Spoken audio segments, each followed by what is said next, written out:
Hi mga ka-stories, kaniday na video, April 8 pa ni siya Wednesday, na akong bana nagputol og mga sanga sa kahoy, kay niabot naman sa among atop niya. Mura gusto na gyud sila mosulod sa mong balay, bisang wala na mo sila ki-invite. Ya kaniday na video, naghanay na siya og mga kipang putol nga mga kahoy, iyan ang kipang arrange. Nakadawat po day kong text, gikan sa kuok makong kiutangan, mo to na nga tumi dito, and guess what? Naana gyud akong clothing allowance. Finally, dili na po puro window shopping lang taani. Kaya kipanggutuman mi, syempre mga ka-stories, ni ato gyud mi sa Chowking Matina. Nag-take out ko para kay Mother Year, kay wala man siya kauban sa mua. So, nag-take out lang ko, og nag-andam, actually nakaandam na ko og lunch niya, una mi nang lakaw kay, isud pod magutman siya. Pag-abot ako sa balay, time na for Operation Limpyo. So, nagsigig ko diha. Nahasagod na akong lisuda sa pagbidyo. Kay nagpatabang ko ana sa kong hobby niya. Kay dugay makaitawagon, mura naka-silent mode ang iyahang dalunggan na di man maminaw. So nagyaw-yaw jud kog taman, timing ko jud kaayo na ni ulan. So wala na ko nahuman akong pagsilhig ana ni samot ko kasuko niya. So pasensya na lang jud siya kay ang asawa yun is always right. Dili jud na pwede mali. Always jud right. Bisang mali mi, right gihapon mi. Agree ba mo tanan mga boys? Well, ana lang yun. Next ana, 2 days after, April 10, nag-check ko sa blood sugar sa kong mama. O taas sabi kaayo iyang blood sugar. So ako siyang kitagaan og insulin ana. Pag humana kong check sa iyang blood sugar. Nga, nag-contact na po ko sa sa secretary sa iyang doktor para magpa-schedule mi og check-up.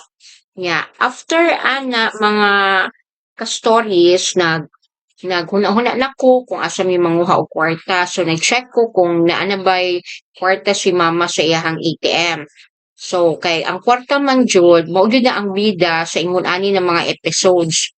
Pag natin mangun ani mga kahimtang, kwarta jud na ang ato ang kuno lihokon. So, pag-abot namo nanglakaw mi sa kumbana, nangadto mi og 7-Eleven rather, adto mi diha sa may Golf View.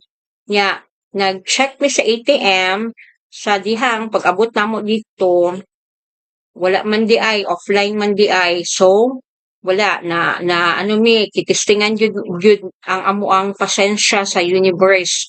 So, kuan na lang mi nag-decide na lang mi na moadto mi sa puan nya kay dugay man kay mi nakasakay, so na doble akong kibati, ang kainit, ang kakapoy ug ang gamay nga stress.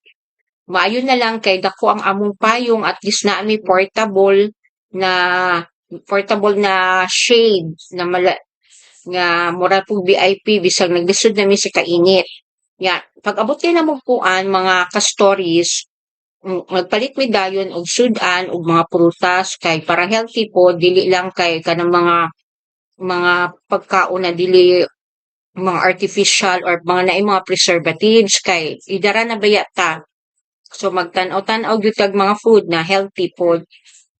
So after ana kay nagreklamo naman akong tuhod, naglingkod na ko sa bakery. Nya ako na lang ba na nagpadayon og pamalengke. Kay kani man gud ng sakit, dili mo uban-uban jud ni siya sa ako bisang asa ko. Wala siya absent, wala siya leave.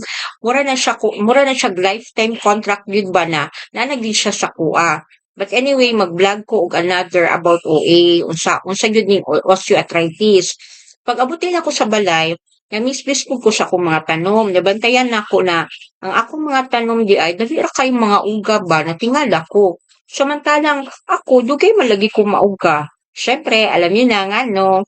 Pero in fairness sa tanom ha, bisan dali mauga, nagbunga na sila. Ana sila yung mga bunga, pero ang nagbisbis, wala gihapoy bunga. Lord, follow up lang po, baka naman.